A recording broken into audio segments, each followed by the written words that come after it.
চীনের পাশে এখনো একটি রাষ্ট্র আছে মঙ্গোলীয়। আর ক্রুসেড বলা হয় যেই ক্রুশ বিদ্ধ করে শুলে চড়িয়ে ঈসা আলাইহিস সালাতু ওয়াস সালামকে হত্যা করা হয়েছিল মর্মে খ্রিস্টানেরা বিশ্বাস করে। ওই শুলের ইংরেজি হচ্ছে ক্রস চিহ্ন, কাঠ। সেই কাঠের সাথে এইভাবে হাত বেঁধে প্রেক দিয়ে মেরে ঈসা আলাইহিস সালাতু ওয়াস সালামকে হত্যা করা হয়েছিল মর্মে তারা বিশ্বাস করে। ঠিক এই আকৃতিটাই হচ্ছে ক্রুসের আকৃতি। সেটার উপর ভিত্তি করেই হচ্ছে ক্রুসেড, ধর্মযুদ্ধ, খ্রিস্টানদের জন্য ধর্মযুদ্ধ।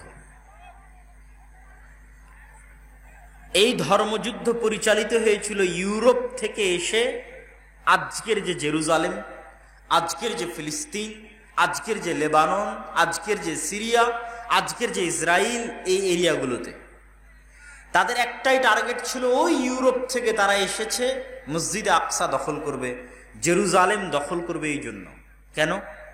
মারিয়াম আলাইহিস সালাতু ওয়াস সালাম এই শহরে, এই মসজিদে বসবাস করতেন, যিনি তাদের মা মেরি। ঈসা আলাইহিস সালাতু ওয়াস সালাম এই শহরে জন্মগ্রহণ করেছিলেন, এই শহরে তাকে হত্যা করা হয়েছে মর্মে তাদের বিশ্বাস, যিনি তাদের জেসাস, খ্রিস্টানদের। সম্মানিত উপস্থিতি, আর মঙ্গোলীয়দের চেতনা কি ছিল? মঙ্গোলীয়রা ছিল পৃথিবীর সবচেয়ে অসভ্য, অশিক্ষিত, বর্বর জাতি, যাদের কাছে না শিক্ষা ছিল না নিয়ম কানুন ছিল। তারা শুধু বুঝতো মানুষের রক্ত পান করতে হবে, মানুষকে নৃশংস পশুর মতো হত্যা করতে হবে। এই জন্য ওই যুগের আলেম ওলামারা মনে করেছিল এরাই ইয়াজুজ এবং মাজুজ। মঙ্গোলীয়রা যখন মঙ্গল থেকে বের হলো, তাতারেরা, চেঙ্গিসকা, হালাকু খারা, তখন এই গোটা মুসলিম বিশ্বের বড় বড় আলেম ওলামারা ফতোয়া দিয়েছিলেন এরাই ইয়াজুজ মাজুজ বের হচ্ছে। সবচেয়ে মজার বিষয় হচ্ছে, বা সবচেয়ে ইন্টারেস্টিং বা শিক্ষণীয় হচ্ছে, ক্রুসেডার এবং মঙ্গোলীয় এই দুই বড় বড় বিপদ একই সাথে মুসলমানদের উপর আপতিত হয়েছিল 50 থেকে 100 বছরের ব্যবধানে। এই জন্য আমি বলেছি ওই যুগটা আজকের যুগের চাইতে বেশি ভয়াবহ ছিল, বেশি ভয়ঙ্কর ছিল, বেশি ভয়ানক ছিল। আজকে গত 10-15 দিনে মাত্র 8-10 হাজার মুসলমানকে হত্যা করেছে। আর হালাকু খা, চেঙ্গিস খা যেদিন বাগদাদে প্রবেশ করে, ওই দিন 6 দিন ব্যাপী, প্রায় 1 সপ্তাহ ব্যাপী লক্ষ লক্ষ মুসলমানকে জবাই করা হয়েছে। লক্ষ লক্ষ হাত দিয়ে ধরেছে এবং জবাই করেছে বাগদাদে। তাহলে একদিকে ইউরোপ থেকে এসেছে ক্রুসেডাররা, আর একদিকে মঙ্গল থেকে এসেছে হালাকু খা এবং চেঙ্গিস খানেরা। এইরকম একটা ভয়াবহ, ভয়ঙ্কর, ভয়ানক পরিস্থিতি থেকে আল্লাহ সুবহানাহু ওয়া তাআলা মুসলমানদের উদ্ধার করেছেন। শুধু উদ্ধার করেছেন তা নয়, যুগ যুগ যাবৎ মুসলমানেরা যেই দেশ বিজয় করতে পারেনি, আল্লাহ এই ক্রুসেডারদের পরাজিত করার পরে, এই মঙ্গোলীয় তাতারদের পরাজিত করার পরে মুসলমানদেরকে সেই দেশ বিজয় করার সুযোগ করে দিয়েছিলেন। যুগ যুগ, সাহাবীদের যুগ থেকে মুসলমানেরা ওখানে গিয়ে মরতো ওই দেশ বিজয় করার জন্য, পারেনি। সেটাই হচ্ছে আজকের তুরস্ক, সেটাই হচ্ছে আজকের ইস্তাম্বুল, সেটাই হচ্ছে আজকের কুস্তুনতুনিয়া। আরবিতে বলে কুস্তুনতুনিয়া, ইংরেজিতে বলে কনস্টান্টিনোপল। রোমান খ্রিস্টানদের সবচেয়ে বড় হেডকোয়ার্টার ছিল। পুরো ক্রুসেডের যুদ্ধের সময়ে জেরুজালেমের বিরুদ্ধে যে যুদ্ধ পরিচালিত হতো, এই যুদ্ধের হেডকোয়ার্টার ছিল তুরস্ক। এটা মুসলিম বিশ্বের সীমানা ছিল রাবাত। হাজার হাজার মুসলমানেরা এই রাবাত, এই সীমানায় গিয়ে মারা গেছে যে কবে আমরা ইস্তাম্বুল বিজয় করতে পারবো, কুস্তুনতুনিয়া বিজয় করতে পারবো। তাহলে দেখেন, মাত্র 200 বছরের মধ্যে ক্রুসেডাররা জেরুজালেম দখল করে নিল, মঙ্গোলীয়রা বাগদাদে লক্ষ লক্ষ মুসলমানকে জবাই করলো। একসাথে এই দুইটা ঘটনা ঘটে যাওয়ার পরে এই দুটো ঘটনা থেকে আল্লাহ তো মুসলমানদের উত্তরণ দিলেনই। ক্রুসেডারদেরকে পরাজিত করে আরব বিশ্ব থেকে বিতাড়িত করা হলো, মঙ্গোলীয়দেরকে বিতাড়িত করা হলো। শুধু এখানেই নয়, আল্লাহ সুবহানাহু ওয়া তাআলা মুসলমানদের ক্রুসেডারদের যে হেডকোয়ার্টার ছিল তুরস্ক, ইস্তাম্বুল, কনস্টান্টিনোপল, সেটাও বিজয় করার তৌফিক দিলেন এবং সেখানেই প্রতিষ্ঠিত হলো মুসলমানদের শেষ খেলাফা উসমানীয় খেলাফত। এগুলো সবগুলো ঘটলো 200 থেকে 300 বছরের মধ্যে। তাহলে যেই মুহূর্তে ক্রুসেডাররা এবং মঙ্গোলীয়রা বাগদাদ এবং জেরুজালেমে আক্রমণ করেছিল, ওই অবস্থা থেকে আল্লাহ উত্তরণ দিয়ে যদি কনস্টান্টিনোপল বিজয় করাতে পারেন, আজকে মুসলমানেরা যে ভয়াবহ ভয়ানক পরিস্থিতির মধ্যে আছে, এখান থেকে আল্লাহ সুবহানাহু ওয়া তাআলা উত্তরণের ব্যবস্থা করে দিবেন।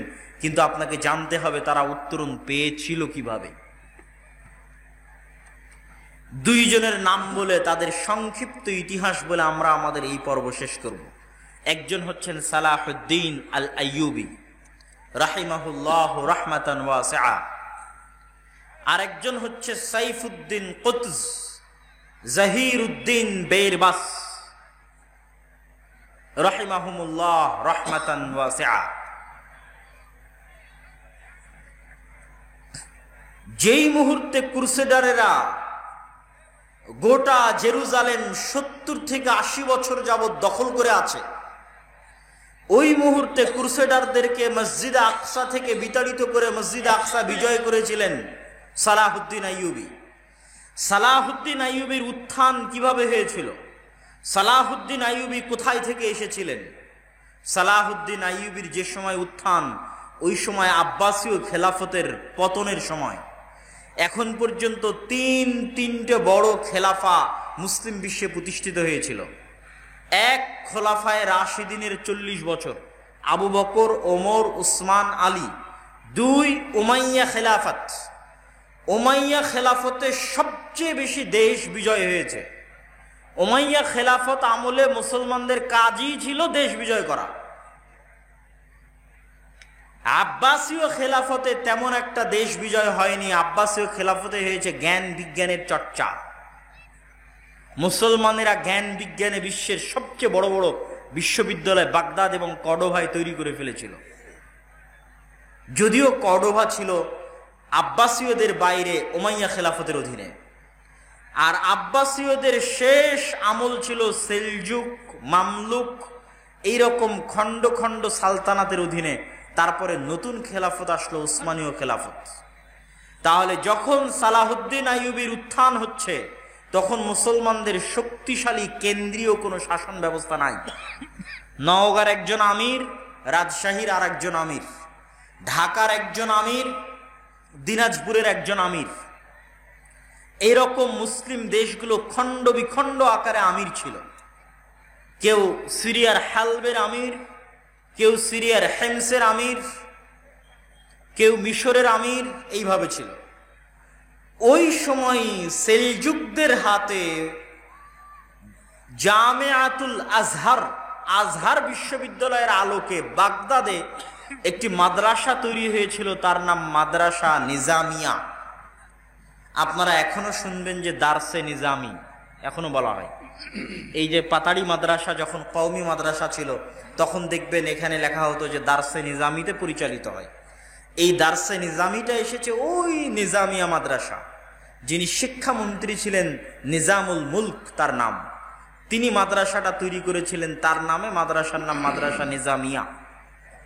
ওই মাদ্রাসা নিজামিয়া থেকে বড় বড় ছাত্র তৈরি হয়েছে। ইবনে আসাকির তৈরি হয়েছে, তারিখে দেমাশকের লেখক ইবনুল আসির তৈরি হয়েছে, আরো বড় বড় আলেম ওই মাদ্রাসা নিজামিয়া থেকে এসেছে। এই মাদ্রাসা নিজামিয়ার ছাত্ররাই পরবর্তীতে ক্রুসেডারদের কাছ থেকে এবং মঙ্গোলীয়দের কাছ থেকে মুসলমানদের আজাদ করার জন্য জিহাদের নেতৃত্ব দিয়েছিলেন। এখান থেকে উত্থান ঘটে সালাহুদ্দিন আইয়ুবী রাহিমাহুল্লাহ। সালাহুদ্দিন আইয়ুবী রাহিমাহুল্লাহ তার চাচা আসাদুদ্দিন শেরকোহের সাথে মিশরে একটি অভিযান পরিচালনা করতে এসে তিনি মিশরের দায়িত্বপ্রাপ্ত হন। আস্তে আস্তে তিনি মিশর এবং সিরিয়া দুই দেশেরই দায়িত্বপ্রাপ্ত হন। এই দুই দেশের দায়িত্বপ্রাপ্ত হওয়ার পরে জেরুজালেম বিজয়ের আগ পর্যন্ত অসংখ্য মুনাফিকের তাকে মোকাবেলা করতে হয়েছে, শুধু মুনাফিকে ভরা। ক্রুসেডাররা নারী দিয়ে আর টাকা দিয়ে মুসলমান আমির ওমারাদের কিনে নিত। কেউ ইসলামের কারণে জিহাদ করতে ইচ্ছুক ছিল না। সবার মাথায় আছে জাতীয়তাবাদের কারণে জাতিভিত্তিক জিহাদ হতে পারে। যেমন ইসরায়েলের বিরুদ্ধে আরব বিশ্ব তিনটে যুদ্ধ করেছে জাতীয়তাবাদের উপর ভিত্তি করে, একটা যুদ্ধ জিততে পারেনি, কেননা যুদ্ধটা ছিল জাতীয়তাবাদের কারণে। তো জেরুজালেম যখন ক্রুসেডাররা দখল করে নিয়েছিল তখনও যুদ্ধ হয়েছিল জাতীয়তাবাদের কারণে, জিততে পারেনি। সালাহুদ্দিন আইয়ুবী এই সমস্ত মুনাফিকদেরকে হত্যা করতে করতে, এই সমস্ত মুনাফিকদের ষড়যন্ত্র থেকে মুসলিম উম্মাকে মুক্ত করে তারপরে তিনি মনোযোগ দিলেন জেরুজালেম বিজয়ের জন্য। জেরুজালেম বিজয়ের আগেই, তারও আগে ইমাদউদ্দিন জিঙ্কি, নূরউদ্দিন জিঙ্কি, তাদেরই সিলসিলার ছিলেন সালাহুদ্দিন আইয়ুবী। ইমাদউদ্দিন জিঙ্কি আর নূরউদ্দিন জিঙ্কি তারা জেরুজালেম বিজয় করবেন এই জন্য একটা মিম্বার বানিয়েছিলেন সিরিয়াতে। যেই দিন জেরুজালেমের মসজিদ আকসা বিজয় হবে সেই দিন এই মেম্বার মসজিদ আকসায় স্থাপন করা হবে। ওই মেম্বার এখনো মসজিদ আকসায় আছে।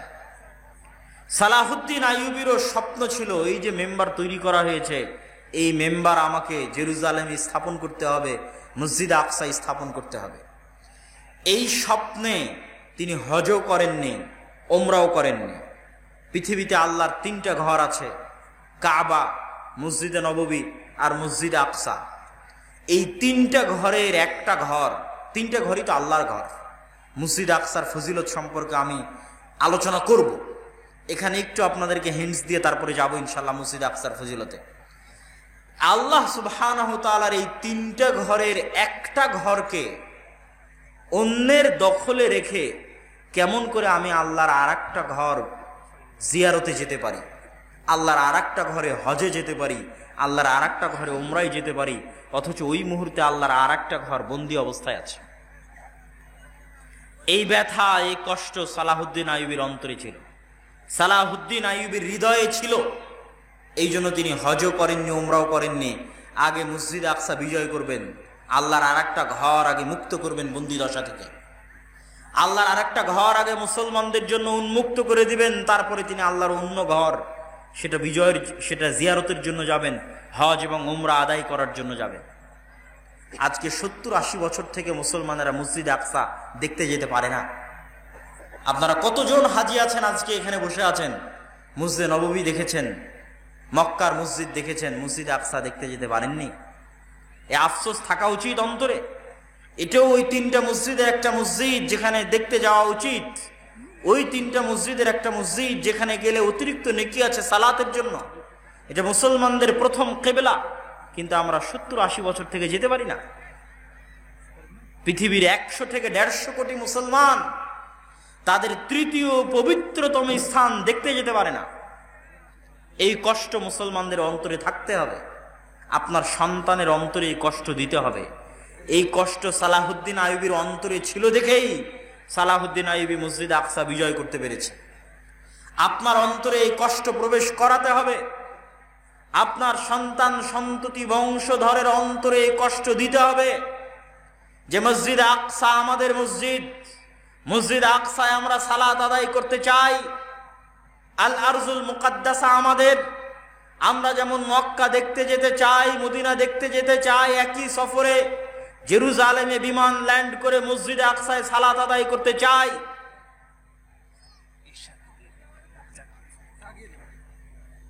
আপনারা যারা একটু সামনের দিকে যদি অল্প অল্প করে চেপে বসেন, পিছনে লোকজন জায়গা পাচ্ছে না, একটু অল্প অল্প করে একটু চেপে বসেন যাতে পিছনে লোকজন বসতে পারে, একটু সহযোগিতা করেন। জাযাকুমুল্লাহু খায়রান, বারাকাল্লাহু ফিকুম।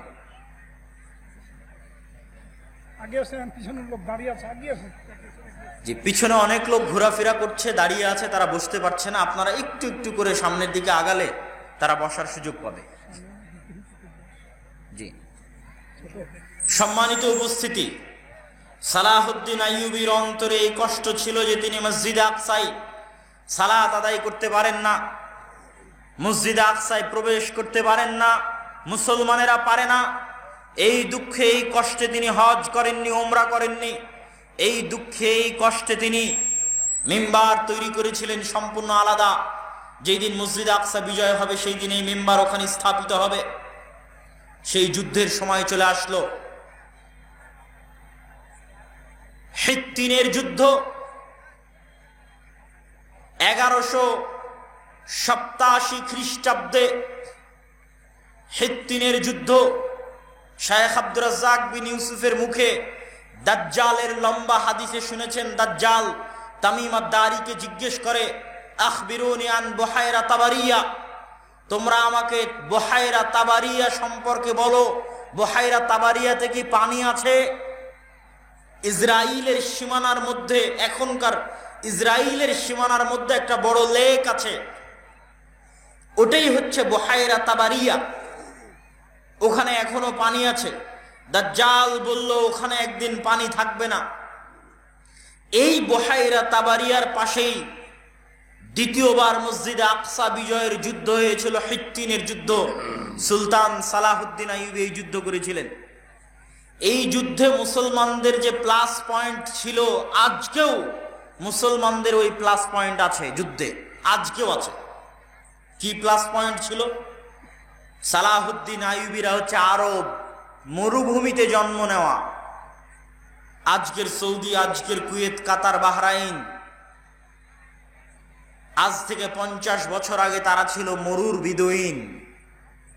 এখন হয়তো এসির কারণে, এসির মধ্যে সুযোগ সুবিধা লাভ করার কারণে সেই মরুভূমির স্বাদটা হয়তো তারা ভুলে যেতে পারে, কিন্তু সালাহুদ্দিন আইয়ুবীর যুগে তার এসি ছিল না। তো সালাহুদ্দিন আইয়ুবীরা হচ্ছে খাঁটি আরব, তাদের জন্ম মরুভূমিতে, তাদের মৃত্যু মরুভূমিতে। আর জেরুজালেম দখল করে রেখেছে কারা? ইউরোপিয়ান। কি মরুভূমি আছে? ইউরোপ হচ্ছে শীত, ঠান্ডা।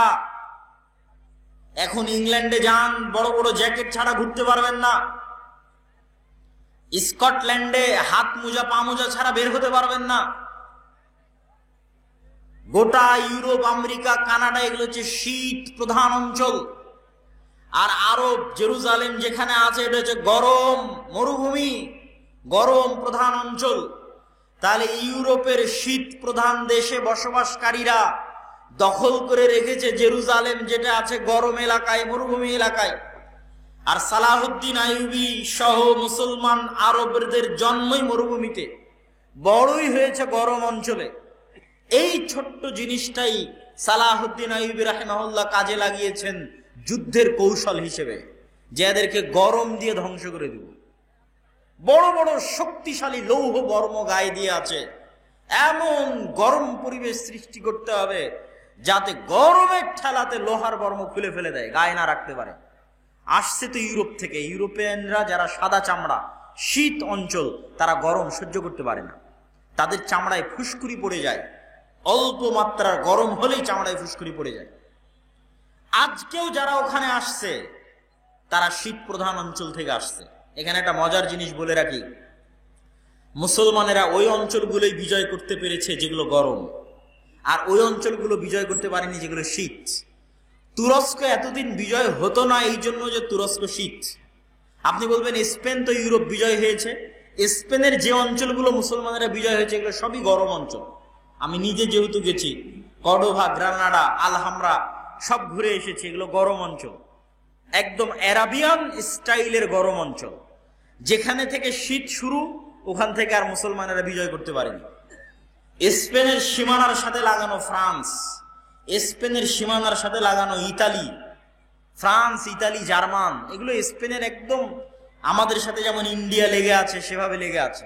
তো মুসলমানেরা স্পেন বিজয় করে আর ফ্রান্সে ঢুকতে পারেনি, স্পেন বিজয় করে আর ইতালিতে ঢুকতে পারেনি। তার সবচেয়ে বড় কারণ ছিল শীত। মুসলমানেরা অভ্যস্ত ছিল গরমে, তারা শীতে যুদ্ধ করতে পারতো না। তাহলে জেরুজালেম যারা দখল করে রেখেছে এরা আসছে শীত এলাকা থেকে। সালাহুদ্দিন আইয়ুবী যুদ্ধের ট্রিক্সে খাটালেন যে আমি তাদেরকে পানির যে সরবরাহগুলো আছে এগুলো থেকে একদম আশেপাশের 15-20 কিলোমিটার খালি মরুভূমি থাকবে, এরকম মরুভূমিতে নিয়ে যাব।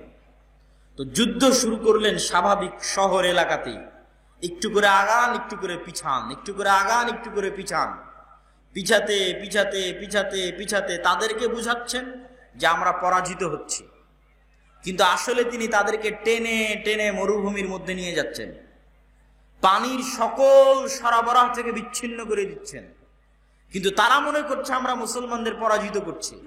টানতে টানতে যখন একদম গহীন মরুভূমির মধ্যে নিয়ে চলে আসলেন, যেখান থেকে আশেপাশের 250 কিলোমিটারে না কোনো গাছ আছে, আশেপাশের 250 কিলোমিটারে না কোনো কুয়া আছে, আশেপাশের 250 কিলোমিটারে না পানির ব্যবস্থা আছে।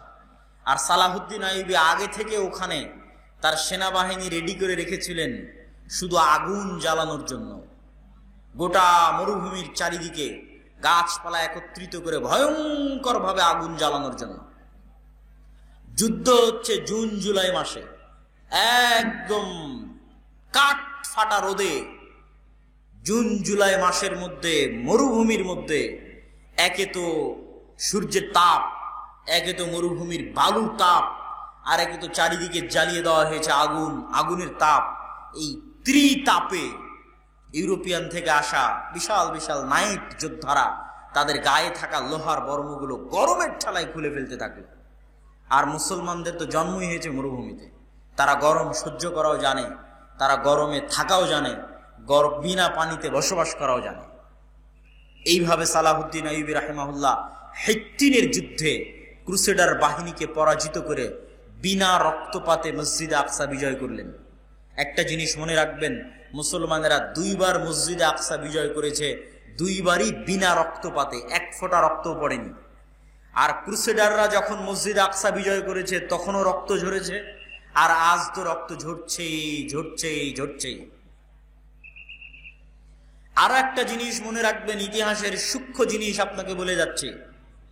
ওমর রাদিয়াল্লাহু তাআলা আনহু যখন মসজিদে আকসা বিজয় করেন তখন পাদ্রীরা ওমর রাদিয়াল্লাহু তাআলা আনহুকে জোর করে লিখিয়ে নিয়েছিলেন।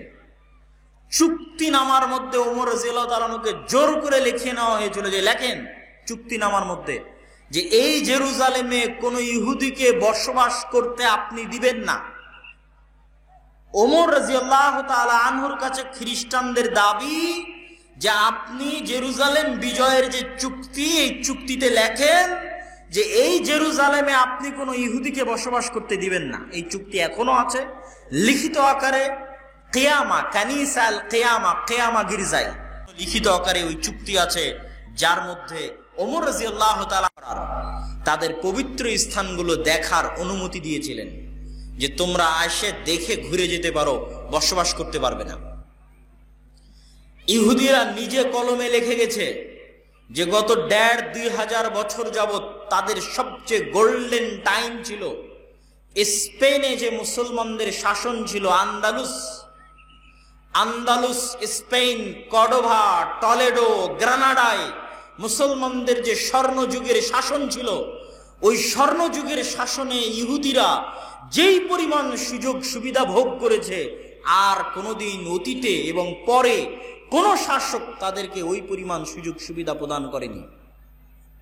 ওই সময় তারা জ্ঞান বিজ্ঞান শিখে, নতুন নতুন থিওরি তাদের মাথায় আসে, তারা খ্রিস্টানদের মধ্যে ভাঙ্গন তৈরি করে, প্রোটেস্ট্যান্ট খ্রিস্টান আবিষ্কার করার মাধ্যমে মুসলমানদের মধ্যে ভাঙ্গন তৈরি করে, প্ল্যান করে কিভাবে পুনরায় জেরুজালেমে ফিরে যেতে হবে, কিভাবে পুনরায় দখল করা যাবে, এগুলো সকল প্ল্যান তারা ওই সময় করে। বলছিলাম ওমর রাদিয়াল্লাহু তাআলা আনহু যেমন বিনা রক্তপাতে মসজিদ আকসা বিজয় করেছিলেন, সুলতান সালাহুদ্দিন আইয়ুবীও তেমনি বিনা রক্তপাতে মসজিদ আকসা বিজয় করেছিলেন।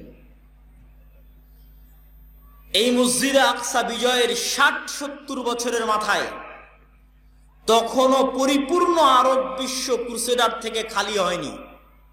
60-70-80 বছরের মাথায় মঙ্গোলীয়দেরকে পরাজিত করছেন সাইফুদ্দিন কুতজ, আর জহিরউদ্দিন আল বেরবাস পরাজিত করছেন। মঙ্গোলীয়রা চীনের সীমান্ত থেকে বের হয়ে Uzbekistan, Kyrgyzstan, Kazakhstan, Afghanistan, Samarkand, Bukhara পায়ের নিচে পিষতে পিষতে ইরান, নিশাপুর পিষতে পিষতে ইরাকের বাগদাদ, লক্ষ লক্ষ মুসলমানের মাথা কেটে এই ঝড়কে পৃথিবীতে থামানোর মতো কেউ ছিল না। মুসলমানেরা লিখতে বাধ্য হয়েছে আর ইয়াজুজ মাজুজ। মাত্র 100 বছরের ব্যবধানে একদিকে ক্রুসেডাররা আর একদিকে মঙ্গোলীয়রা। এর চেয়ে ভয়াবহ পরিবেশ পৃথিবীর ইতিহাসে মুসলমানেরা আর কোনোদিন দেখেনি। আজকের পরিবেশ অত ভয়াবহ নয়, ওই দিন পরিবেশ যত ভয়াবহ ছিল। এই যে তাদের স্রোত, এই স্রোত গিয়ে থামলো মিশরে। মিশরে তখন ক্ষমতায় ছিলেন সালাহুদ্দিন আইয়ুবীর পরই। সালাহুদ্দিন আইয়ুবীর পরপরই মামলুকরা ক্ষমতায় আসে। মামলুক কারা? আজকে যেমন মাদ্রাসাগুলোতে এতিমখানা আছে, এতিমখানায় ছাত্ররা পড়ে। ওই যে নিজামিয়া মাদ্রাসা নিজামিয়ায় পড়াশোনা করত বিভিন্ন অঞ্চল থেকে আসা গরিব, দাস, গোলাম, ইয়েতিম ছাত্ররা। ওই সমস্ত ছাত্রদের দিয়ে শুধু জিহাদের জন্য একটা টিম ছিল। তারাই জিহাদ করতে করতে করতে করতে একসময় তাদের হাতেই ক্ষমতা চলে আসে। বিশেষ করে সালাহুদ্দিন আইয়ুবীর মৃত্যুর পরে তার ছেলে অথবা তার ছেলের ছেলের স্ত্রী শাজারাতুদ্দুর যখন মামলুক কোন একজন বাদশাকে বিবাহ করেন, তখন মামলুকেরা পরিপূর্ণ ক্ষমতায় চলে আসে। এই মামলুকদেরই ছিল সাইফুদ্দিন কতজ সেনাপতি, এই মামলুকদেরই ছিল সেনাপতি জাহিরুদ্দিন বেরবাস। তাদের সাথে দ্বিতীয় যুদ্ধ হচ্ছে আইনে জালুতের যুদ্ধ, তথা 1187 মাত্র 60, 70, 80 বছর পরে আইনে জালুতের যুদ্ধ হচ্ছে মঙ্গোলীয় হালাকু খা চেঙ্গিস খানের বিরুদ্ধে। পৃথিবীর ইতিহাসে এটা তাদের প্রথম পরাজয়। তারা ভুলেই গেছিল যে কেউ তাদের পরাজিত করতে পারে। আর এই মিশরে যদি তারা পরাজিত না হতো, তাহলে পুনরায় মঙ্গোলীয়দের হাতে বাইতুল মুকাদ্দাস ধ্বংস হয়ে যেত। তাদের কাছে তো আর বাইতুল মুকাদ্দাস পবিত্র না। তাদের হাতে কাবা ধ্বংস হয়ে যেত, তাদের হাতে মসজিদে নববী ধ্বংস হয়ে যেত। মসজিদে নববী, কাবা এবং বাইতুল মুকাদ্দাস ধ্বংস হওয়ার আগের শেষ যুদ্ধ ছিল বাগদাদ ধ্বংস হয়ে যাওয়ার পরে, সিরিয়া ধ্বংস হয়ে যাওয়ার পরে শেষ যুদ্ধ ছিল মিশর আইনে জালুতের যুদ্ধ। সাইফুদ্দিন কতজ এবং জাহিরুদ্দিন বেরবাস এই যুদ্ধে অবতীর্ণ হয়েছিলেন এবং এটাও একটি অসম যুদ্ধ ছিল, তথা মুসলমানদের সংখ্যা ছিল কম আর তাদের সংখ্যা ছিল বেশি। সম্মানিত উপস্থিতি, এই দুই ঘটনার মাত্র 100 বছরের ব্যবধানে ওসমানীয় খেলাফতের খলিফা মুহাম্মদ আল ফাতেহ বিজয় করেন ইস্তাম্বুল, কুস্তুনতুনিয়া। তাহলে পুরো সারমর্ম আপনাকে টেনে দিলাম যে 300 বছরে মুসলমানেরা সবচেয়ে ভয়ঙ্কর অবস্থা দেখেছে। একদিকে ক্রুসেডারেরা, একদিকে মঙ্গোলীয়রা। ক্রুসেডার এবং মঙ্গোলীয়দের মুসলমানেরা পরাজিত করেছে। তারপরে মুসলমানেরা ইস্তাম্বুল, কুস্তুনতুনিয়া, কনস্টান্টিনোপল বিজয় করেছে। আজকে মুসলমানেরা ওই রকম খারাপ এবং ভয়াবহ পরিস্থিতির মুখোমুখি হয়নি, কিন্তু আজকে মুসলমানেরা বিজয় হচ্ছে না কেন? আজকে জেরুজালেম মসজিদে আকসা মুসলমানদের হাতে নাই কেন? আজকে জেরুজালেম মসজিদে আকসা মুসলমানদের হাতে না থাকার কারণ, আর এই মসজিদে আকসা, এই জেরুজালেম যুগে যুগে যতবার বিজিত হয়েছে, তার যদি সারমর্ম আপনি দেখেন, তাহলে আমি বক্তব্যের শেষে গিয়ে আরো আপনাকে সারমর্ম বলবো যে কেমনে কিভাবে মুসলমানেরা পুনরায় সেই জায়গায় নিজেদের ফিরিয়ে নিয়ে যেতে পারবে, বলবো ইনশাআল্লাহ। তার আগে বলে নেই, আজকে সারা বিশ্বের মুসলমানদের চারিত্রিক বিকৃতি ঘটেছে ঔপনিবেশিক শাসন আমলে। ঔপনিবেশিক শাসন আমল হচ্ছে আমাদেরকে যেমন ব্রিটিশরা শাসন করেছিল 190 বছর। আপনারা আজকে যেই জমির মালিক হয়েছেন, এই জমির মালিক আপনারা ছিলেন না। একদম ক্লিয়ার কথা বলছে, আপনারা যারা এখানে বসে আছেন সবার নামে জমি আছে। 1937-এর আগে এগুলো একটা জমি আপনাদের নামে ছিল না, সব জমি ছিল জমিদারদের। এই অঞ্চলে যারা আজকে আপনারা বসবাস করছেন, আপনারা জমির মালিক হয়েছে আপনাদের বাপদাদারা 1937-এ। জমিরই মালিক ছিলেন না আপনারা, জমি নাই আপনার। মানে আপনি বলতে পারবেন না যে এই জমি আমার, জমি জমিদারের, আর আপনি হচ্ছে তাদের অধীনে গোলামি করবেন। এই যুগ ছিল 190 বছর এই অঞ্চলে।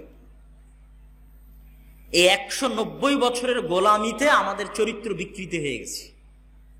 আমরা ওই 190 বছর যে ব্রিটিশদের গোলামি করেছি, ওই গোলামি থেকে এখনো 60 বছরে বের হতে পারিনি। ওই 190 বছরের গোলামিতে আমাদের চরিত্র বিকৃত হয়ে গেছে। তো এইভাবে যুগে যুগে যখনই কোনো জাতির চরিত্র বিকৃতি হয়ে যায়, স্বাধীনভাবে আর চিন্তা ভাবনা থাকে না, তখন তারা আর স্বাধীন ভাবতেও পারে না, আর উঁচু হিম্মতও কাজ করে না।